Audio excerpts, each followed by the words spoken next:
Welcome, everybody.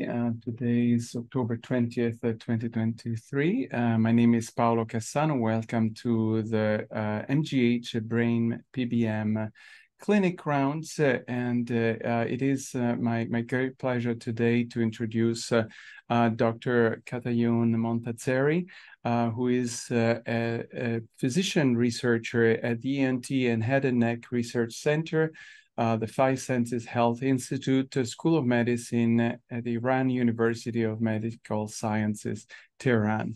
Thank you so much, Dr. Montazzeri, for joining us today, and please take it away.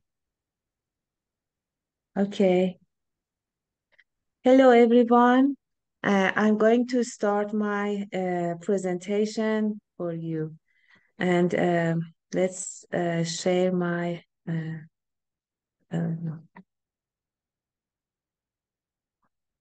okay. The title of my project is optoacoustic stimulation using laser light in evaluation of solid slot-induced tinnitus in a rat animal model. This project was performed in the Laboratory of Neuroscience of ENT and Head and Neck Research Center of Iran University of Medical Sciences. So I want to next slide. Oh, I can't go to next slide. Oh, yes. This project was this is the article of this project, which was published in Scientific Reports Journal. This is the first page of my article. At first, let me talk about tinnitus and talk about some facts of tinnitus. Tinnitus is the perception of sound without an external origin. And in tinnitus, in most of the cases of the tinnitus, a peripheral auditory damage leads to the central compensatory changes. It means that the loss of inputs from the peripheral auditory system leads to the central compensatory changes and affect the CNS. But sometimes tinnitus has an unknown origin, and we can't find peripheral auditory damage in these tinnitus sufferers.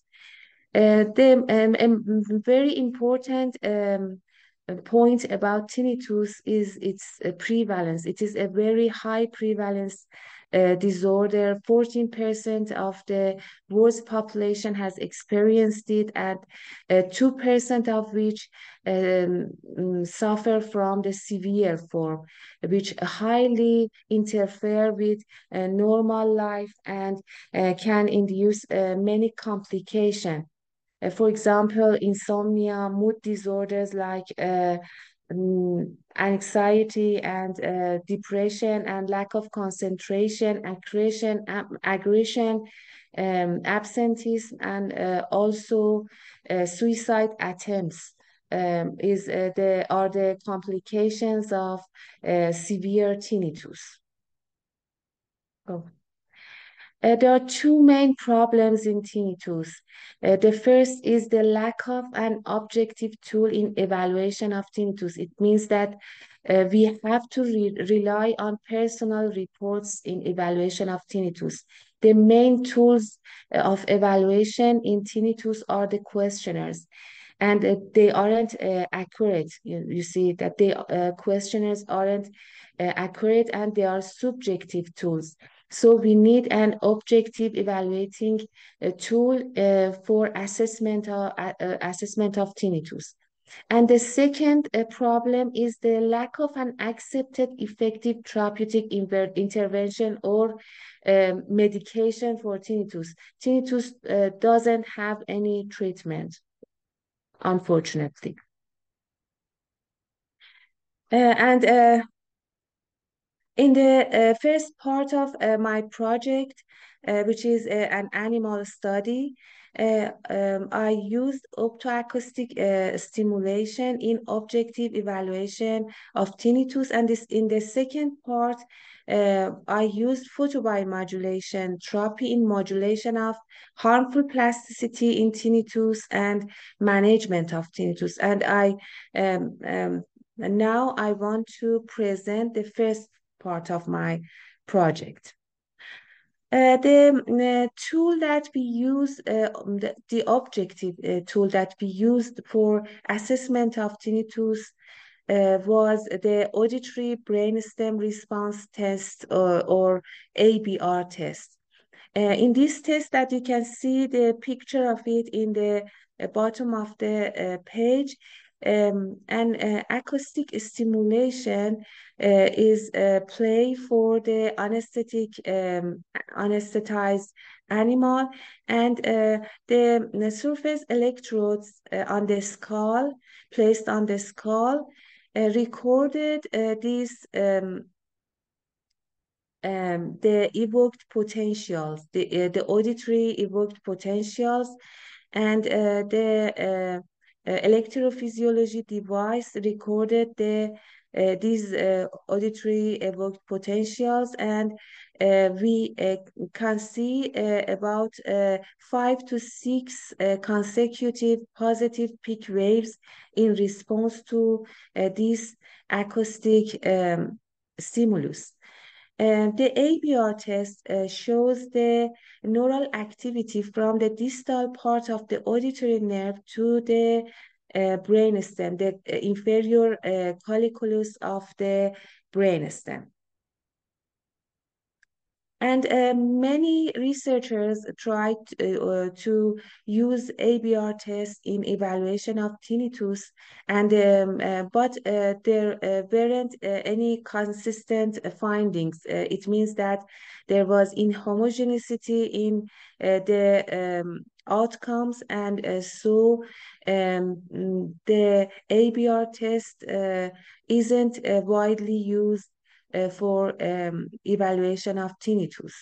There are 2 systematic reviews, one of which reviewed the animal studies and the other reviewed the human studies, and both of them reported non-homogeneous results.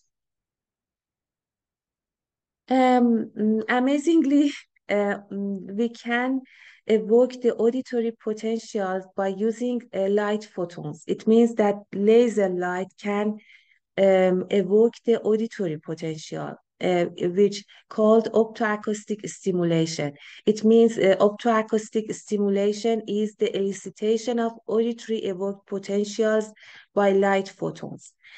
It was initially proposed as a possible alternative to the electrical stimulation in cochlear implants because of the advantages of light in compared to electrical current.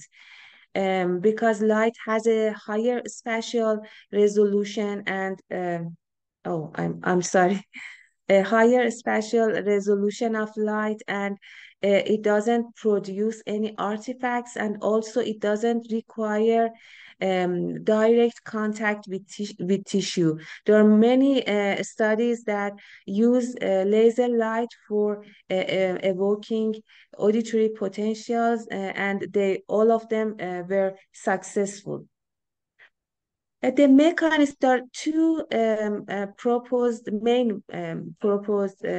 mechanism for optoacoustic stimulation. First is the photothermal effect, and the second is optoacoustic effects. In photothermal effect, it is proposed that absorption of light activates heat-sensitive ion channels and evokes a neural response. And in optoacoustic effect, It has been proposed that absorption of light leads to an increase in volume, followed by shrinkage. And so it produces a kind of pressure wave that move through the cochlear hair cells and stimulates them. The important point is that the optoacoustic effect requires the um, healthy hair cells, and it is impossible when in deaf animals. And most of the studies now accepted the optoacoustic effect as the mechanism of optoacoustic stimulation. The study design was that we have two groups of the animals, control and tinnitus groups. The pretest was gap repulse inhibition of acoustic startle and acoustic ABR, which I will explain in the next slide, and I will explain these two tests. And then an air surgery was performed to make the cochlea available for irradiating the laser light. And then we recorded the optoacoustic ABR and in the control group, and also in tinnitus group after induction of tinnitus by injecting sodium salicylate, 400 milligram per kg per day for 7 consecutive days. And after that, we performed the air surgery, and we recorded the OABR, or optoacoustic ABR. The aims of our optoacoustic project was using optoacoustic stimulation to evoke auditory potentials in healthy and tinnitus rats, and also to compare the acoustic and optoacoustic ABRs in objective evaluation of tinnitus, to see which of them is better to use for evaluating tinnitus. When I started to work in tinnitus, my friends asked me, how can you understand an animal has tinnitus or not? And I told them, no, don't worry, I can understand. And this is the device that we used for understanding whether the tinnitus is induced in the animal or not. The test called gap repulse inhibition of acoustic startle, or GPIAS test, which consisted of two parts, two values: gap in noise ratio, which using for confirming the occurrence of tinnitus, and also pre-pulse inhibition ratio, which was used to confirm the absence of hearing loss. It was very important for us to know if salicylate injection caused hearing loss for animal or not, because if the animal has don't be able to hear the sound, and sodium salicylate caused hearing loss in animal, the gapping noise test would not be validated. So the animal were was put in this cage in the device, in the starter device, and this in the bottom of the cage was a piezoelectric sheet that measure the pressure exerted by the animal's body, and this monitor shows the results, you know. I want to explain the gap in noise ratio here. Briefly, we use the starter reflex, which is a reflex that exists in all of the mammals in response to an unexpected sound stimulus. You see that in normal hearing rat, a background sound are playing in the instrument and in the device, and then a sudden stimulus which called a pulse was uh, played, and the normal animal um, has the starter show the starter reflex. It means a sudden movement in response to the stimulus occur in animal. But if there is a gap in the background noise preceded and which precede the main pulse, the animal, the starter reflex will be inhabited in the normal hearing rat, in a rat without tinnitus. But in the case of tinnitus sound fill this gap, and the animal can't hear can't recognize the gap, and so there is no inhibition in the starter reflex. And by this test, we can understand if the tinnitus generated in animal or not.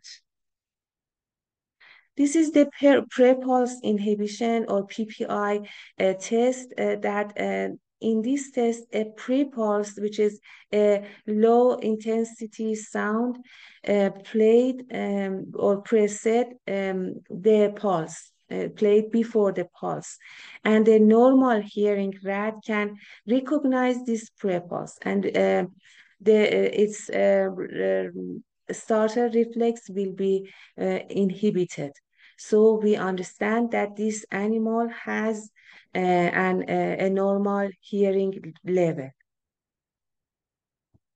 This is the electrophysiology device for recording the ABR test, optoacoustic ABR or acoustic ABR, and this is our laser device which had to be synced with electrophysiology device. It means that as immediately after irradiating a laser, the auditory evoked potential has to be recorded with this device. And our engineers in the laboratory of neuroscience sync these two devices together. And this is the air surgery for the animal. We have to remove the muscles and to expose the otic bulla, which is the air cochlea is within a osseous capsule named otic bulla, and we have to expose it and create a small hole in it and to irradiate the laser light, make the cochlea available and irradiate the laser light in this direction to directly to the cochlea. There are two landmarks for finding the otic bulla and create a hole on it. The first is the fascial nerve in the superior of the otic bulla, the fascial nerve, and the second is the parotid parotid gland in the nearly inferior of the otic bulla, and we create a hole on in otic bulla, and we irradiate the laser light which was directed to the direction of the cochlea with this the metal tube that contains the optic fiber. This is the laser device from the CNI company. These are the characteristics and parameters of laser 808 nanometer, and the power was from 0 to 100 milliwatt, increased with 10 milliwatt steps. Power density 50 to 500 milliwatt per square centimeter, and pulse width was 500 microsecond, and repetition rate 10 hertz, and energy per pulse was from 0 to 50 microjoule per pulse, increased with 5 microjoule per microjoule steps. The measured parameters of ABR was the amplitude of wave 2, which was the most prominent waveform in our experiment, and also the brainstem transmission time, BTT. I'm sorry. BTT which is the time between the wave 1 to peak of the wave 1 to trough of wave 5, which represent the progression of nerve stimulation from the distal part of the auditory nerve to the inferior colliculus. And also the ABR threshold, which is the lowest sound pressure level in AABR, acoustic ABR in decibel, and the lowest power in milliwatt at which consistent peaks and troughs are observed. And I will show it to you in these slides. These are the ABR waveform. These are the acoustic ABR waveforms. You see that the highest amplitudes were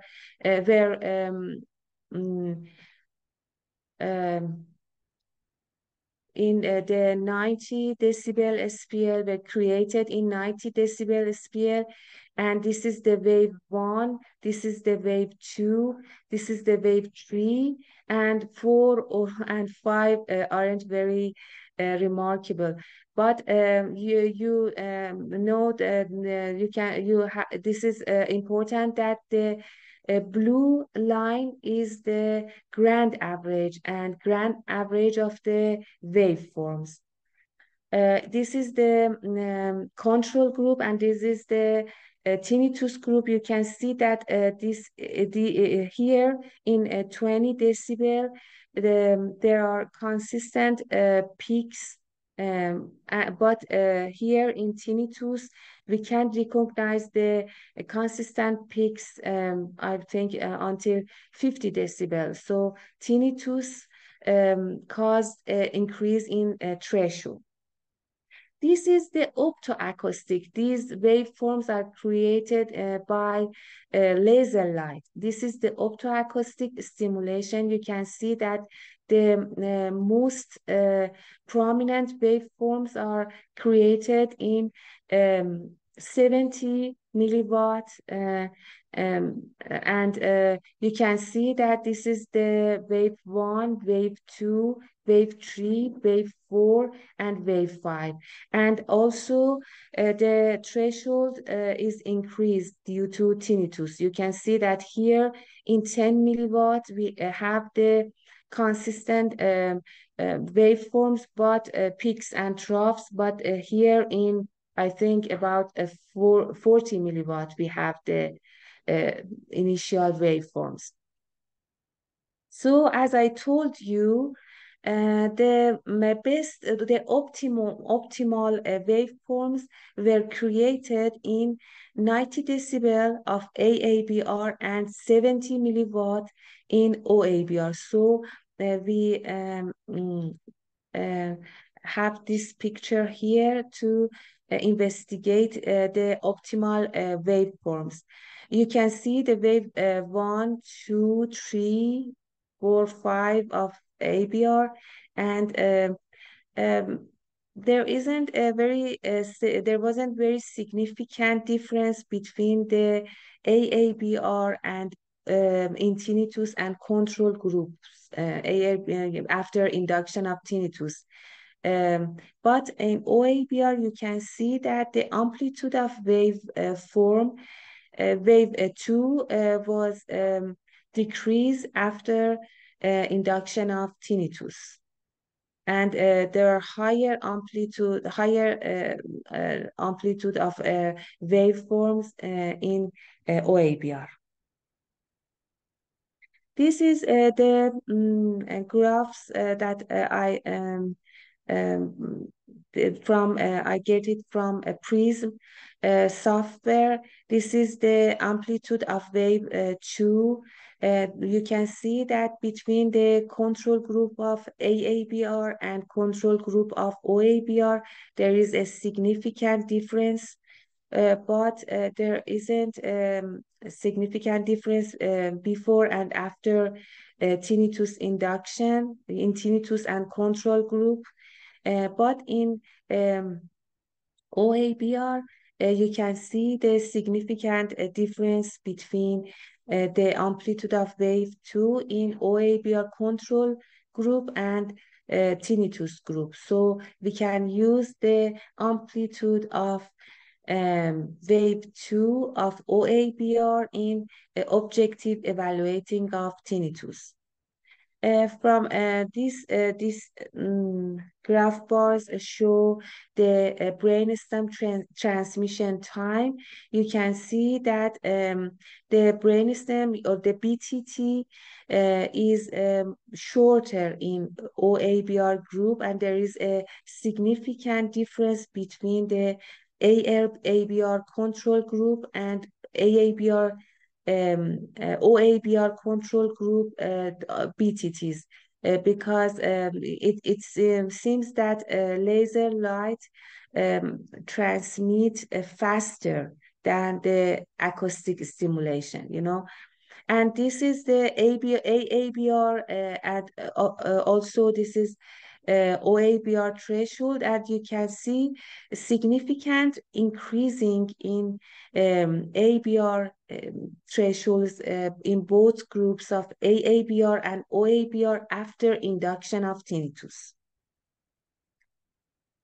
As I told you, most of the studies accept the optoacoustic effect as the main mechanism of optoacoustic stimulation, which needed healthy hair cells. And our study confirmed this mechanism for the optoacoustic stimulation, because after the injection of tinnitus, and the inner hair cells damaged due to sodium salicylate.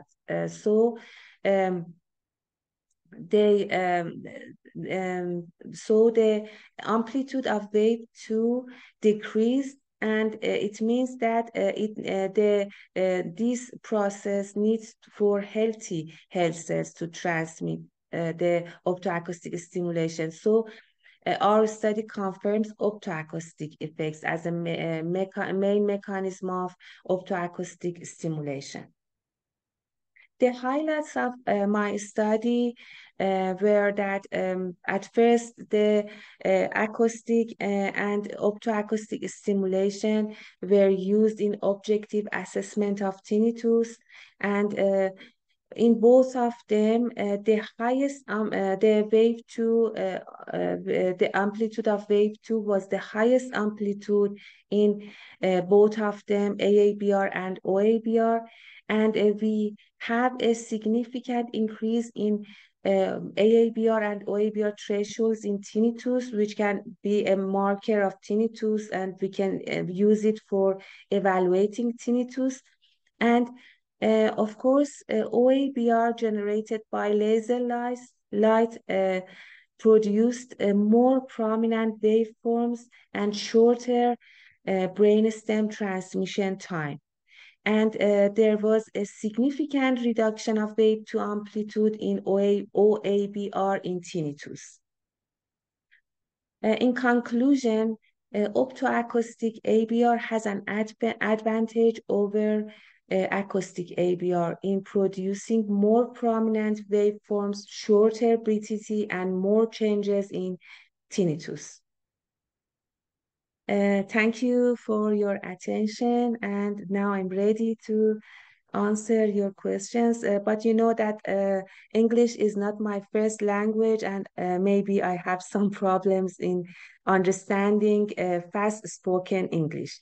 Thank you all. Thank you very much.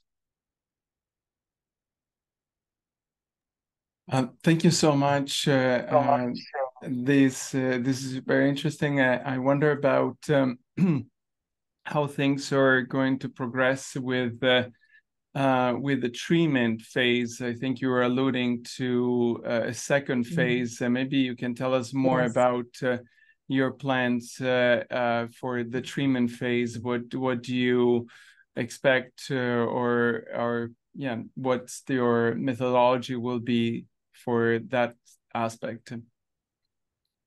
I think that it can be the topic of my next presentation, and I am sure that you, all the group, will be very interested in, because it is more related to the brain, and I um, investigate the neural plasticity in three parts of the auditory pathway and brain. Dentate gyrus of hippocamp in the limbic system, and the paraflocculus lobe of the cerebellum, and also the dorsal cochlear nucleus in auditory system. So it is more related to brain, and I will be very happy to present it for you. But it is a very large, and I have to talk about it more than 30 or maybe 40 minutes. Okay. I had also another question, since I'm still speaking here. I was wondering if you had any particular hypothesis of the fact that transmission after the optoacoustic stimulus is much faster than after an acoustic stimulus. So in principle, the ways of, once the stimulus occurs, and the ways that this is transmitted through the nervous system would be the same. However, some groups like Andy Bird and others have theorized that biophotons can actually have a precise function in transmitting and not only transmitting stimulus, but really communication in between the different circuitries or brain areas. So I don't know whether you think that that might be the case here, that explains this difference, or if you have any other hypothesis. You mean that why the optoacoustic stimulation is faster than acoustic stimulation? Was it your question? Is it your Yes, question? you showed Why? like a brainstem conduction difference. Yes. Their conduction is different, but you know that light has a higher spatial resolution, and I think it is faster, and we know that the speed of light is faster than the acoustic stimulation. And I think maybe it is, but you know that the behavior of the light is completely different in the tissue. But I can't I don't have any idea why it is faster, why it is faster. It's the pressure wave, it's the pressure that move across the hair cells, and I don't know why. I don't know. I don't know, have any idea why it is faster. But we just recorded and the very smaller brainstem, shorter brainstem transmission time. I don't know why. And you notice that the amplitude of waveforms what was nearly two times further than acoustic stimulation. I don't know why. I don't have any idea. This is a very novel, very new field of science, and this is the first time that this optoacoustic stimulation used for tinnitus animals. And I don't know, maybe we should repeat, we should have a further investigations and further studies to realize why it is faster. But I think light is better. Light is a very um, amazing and have and it has a very fast behavior. I don't know how can I explain it No, for no, you. no. I was just curious if you had any thoughts. I mean, another thing that Yes. comes to mind is that other groups are, Okay. in fact, John Mitrofanis in France and Australia are looking at deep brain light interventions for Parkinson disease. And so, what you're finding in the animals, if confirmed, in humans might indicate that with maybe light versus electrical stimulation. I don't know. Of course, there are a lot of assumptions I'm making here. Could be a way to stimulate and stimulate to kind of a faster conduction. And Yes. but again, I don't know if that would be the case compared to electrical stimulation, as it is the case in your experiment compared to just acoustic stimulation. So Yes. it's just a thought. Yes. Thank you. Don't know if there are any other comments or I know there were some in the chat. So maybe I can go ahead and read some of those and other feel free to raise your hand and intervene. I see wonderful studies. Did you check regular ABR on the surgical year? So was there, an ABR measured just after surgery for the simple Yes. effect of the surgery? Yes, it was one of our limitations, you know, surgery, anesthesia, all of them may affect. But the very strange thing was that maybe surgery or maybe anesthesia should have the effect that weaker should be induce weaker the waveforms, but we have stronger waveforms. We have more prominent waveforms in after surgery in OABR, in optoacoustic stimulation. You saw that we have more prominent waveforms. Even despite the surgery, despite the anesthesia, because the in acoustic ABR we just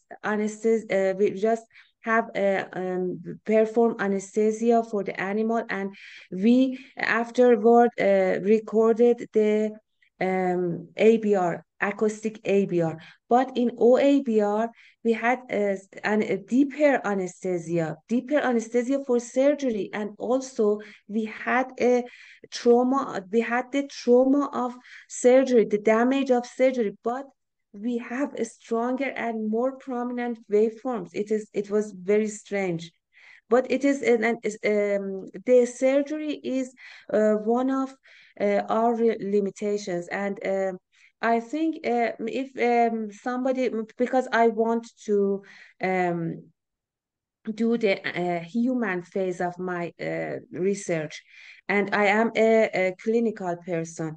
And but if somebody have interested in animal studies, can use in the future studies, the video can have the optoacoustic stimulation without using the surgery, and from the skin, and the irradiated from the skull or skin. It can be irradiated via the other technique.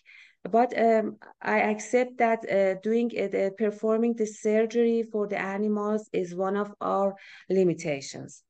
But Right. despite this limitation, we had more prominent waveforms in animals in optoacoustic stimulations. And Nivaldo, I see you have a few comments. Do you want to follow? New Yeah, comments in it's chat about box. Oh, it's about okay. if we, Dr. Essos can use this device to distinguish the different waves in the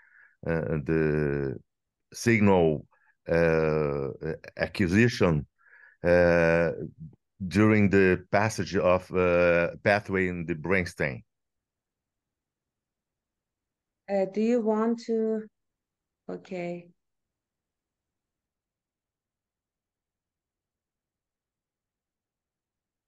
Do you have? Okay. I'm sorry. Yes, I'm sorry.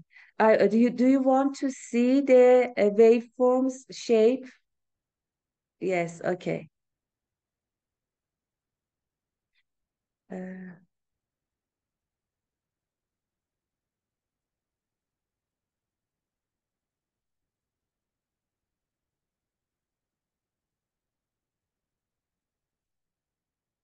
Nivaldo, you're muted. okay.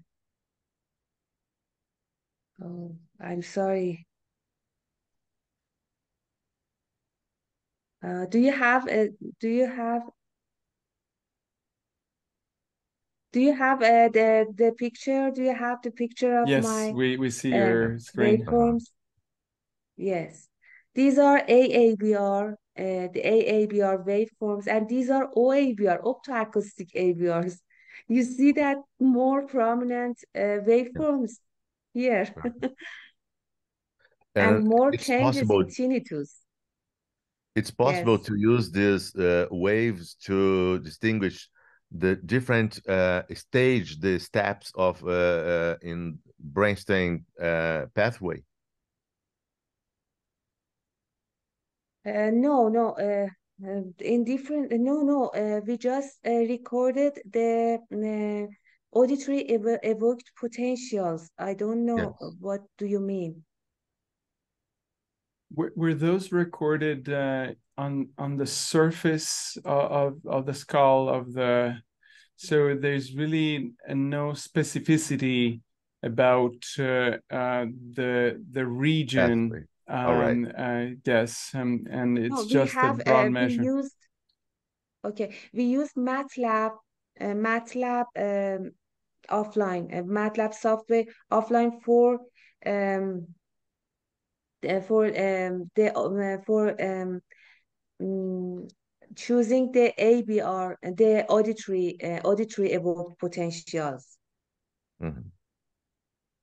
using Okay. MATLAB waveforms. We used.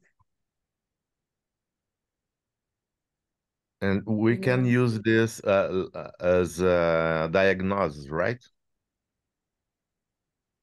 Diagnose tinnitus. In diagnosis of tinnitus, we can use it because we can use it when at the beginning of the process and to recognize the tinnitus and compare it with the healthy rats, and also after the treatment we can use it, and I will present it for you that in my therapeutic phase in the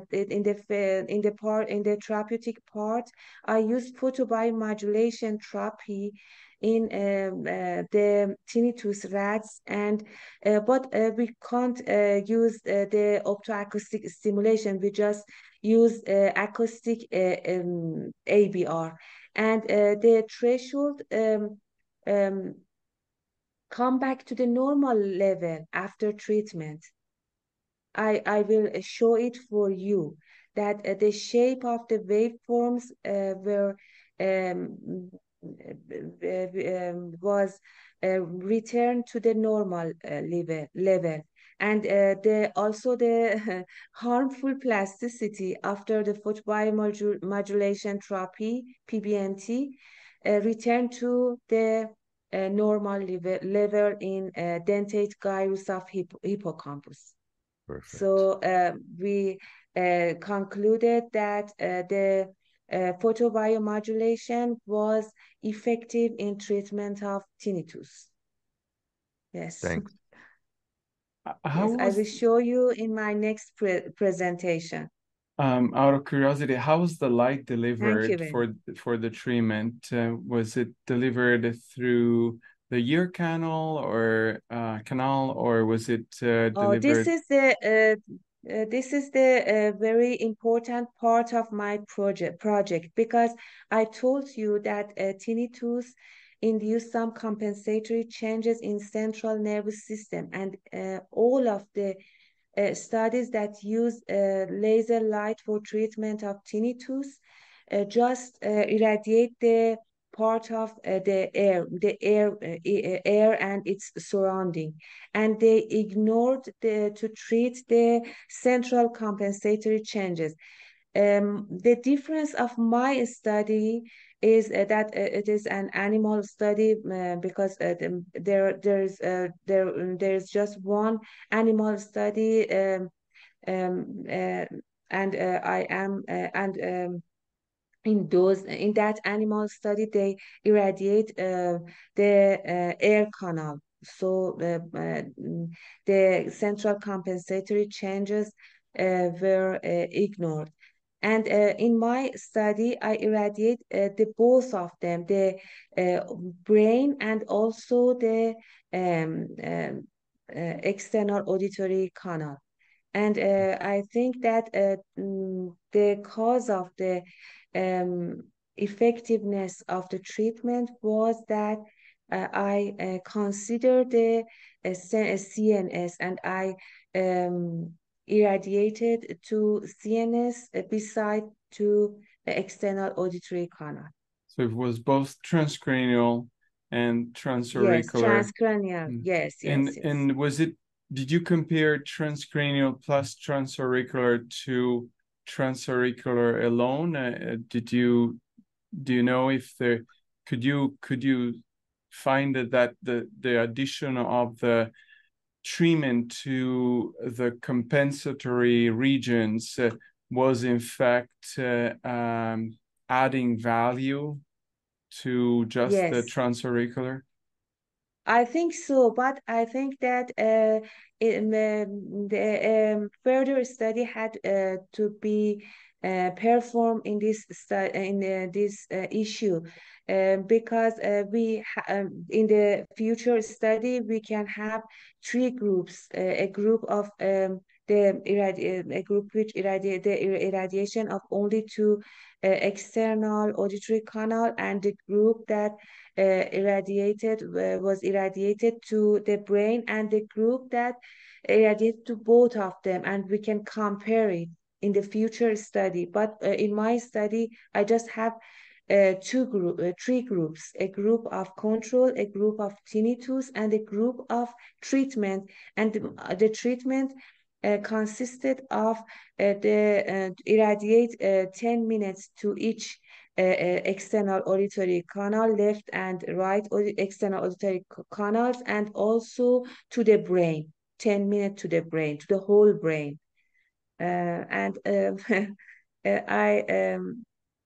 Very, very, very intriguing. encouraged to present my treatment for you because I think that you are interested more in the treatment of tinnitus to its objective evaluation.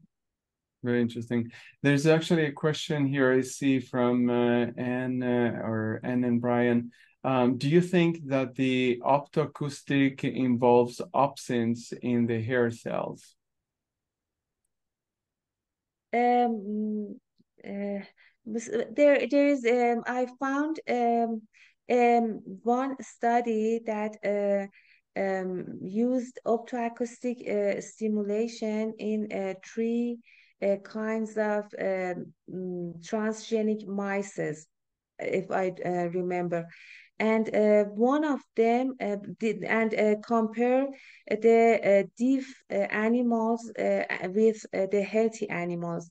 And in one of the transgenic species, optoacoustic stimulation can be recorded in deaf animals. So they proposed that the optoacoustic stimulation, which need the healthy hair cells, um, is the main mechanism of the optoacoustic stimulation. And maybe there are some other mechanisms because one transgenic group of the mice have responded in the deaf animals that have responded to the optoacoustic stimulation. So the main mechanism is supposed to be optoacoustic effect, and the other mechanism may be existed. For example, photothermal effect can play a role in this stimulation, optoacoustic stimulation, maybe. Thank you. I think we are pretty much getting to the end of the hour here. I don't know if there is any other quick 1-minute question here from anyone or any final comments.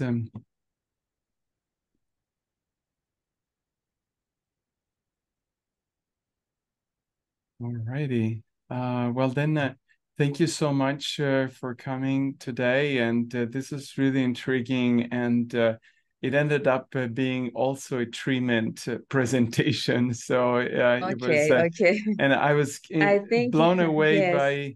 by your suggestion that combining peripheral and central nervous system Central, treatment yes. really makes a difference because it really parallels also what we're finding in the field of pain treatment that for Yes. chronic pain Neuropathic, yes. treating CNS is a Yes. critical element as well. Thanks a million, and thank you all for being here today, and to be continued. Take care. Thank you for your attention. Thank you of you all. Thank you very much. Bye now. Okay. Goodbye. Goodbye.